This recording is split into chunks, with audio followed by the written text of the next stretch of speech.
கோபிச்செட்டிப்பாளையம் அருகே டிஜி புதூர் மற்றும் எலூர் பகுதியில் செயல்பட்டு வரும் அரசு மேல்நிலைப் பள்ளியில் மாணவ மாணவிகளுக்கு விலையில்லா சைக்கிள்கள் வழங்கும் விழா நடைபெற்றது. இந்த நிகழ்ச்சியில் முன்னாள் அமைச்சரும் கோபி தொகுதி சட்டமன்ற உறுப்பினருமான செங்கோட்டையன் கலந்து கொண்டு அரசு பள்ளி மாணவ மாணவிகள் 250க்கும் மேற்பட்டோருக்கு விலையில்லா சைக்கிள்களை வழங்கி சிறப்புரையாற்றினார். முன்னதாக அவர் அங்கிருந்த விலையில்லா சைக்கிள் ஒன்றை எடுத்து ஓட்டி பார்த்த பின்னர் சைக்கிள்களை மாணவ மாணவியருக்கு வழங்கினார்.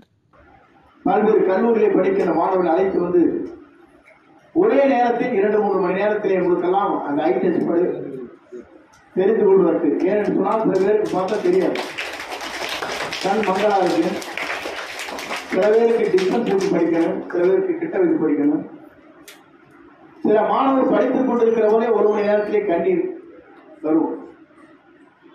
அதற்கு என்ன செய்வது என்பதை ஆராய்வதற்காக இது போன்ற கிராமப்புறங்களில் இருக்கிற பள்ளிகளுக்கு விரைந்து மாணவருடைய எதிர்காலத்தை மனதில் கொண்டு ஒரு மாணவனுக்கு எது முக்கியம் என்று சொன்னால் கண் பார்வை.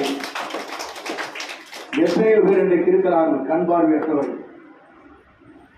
அவருக்கு என்றைக்குமே உலகத்தை தெரிந்து கொள்ளலாம், ஆனால் வெளிச்சத்தை அவர்களால் புரிந்து கொள்ள இயலாது.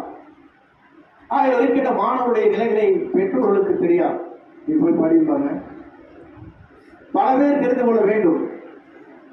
அந்த காலத்திலே இருக்கின்ற மாணவர்களுக்கும் உங்களுக்கு இருக்கிற இடைவெளிகள் எவ்வளவு என்று சொன்னால், நீங்கள் மொபைல் போனை வைத்துக் கொண்டே என்னென்ன செய்திகளை தெரிந்து கொள்ளலாம் என்பதை நீங்கள் புரிந்து அந்த பணிகளை ஆற்றிட வேண்டும்.